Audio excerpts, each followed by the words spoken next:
In this video, I'm going to show you how to fix Facebook Lite not opening. If you find this video helpful, please consider to like this video and subscribe to my channel. In saying that, let's just jump straight into the video.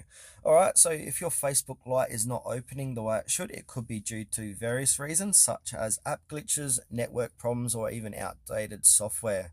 So I've got down a few different ways we can fix this. So the first thing what we need to do is make sure Facebook Lite is updated to the latest version. So go ahead open up your Play or App Store, search for Facebook Lite and click in the Facebook Lite. If it says update, go ahead and update and see if that fixes your issue.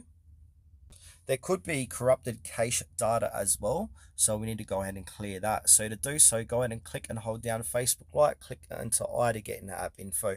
Scroll down, click into storage and click on clear cache at the bottom right hand corner of the screen.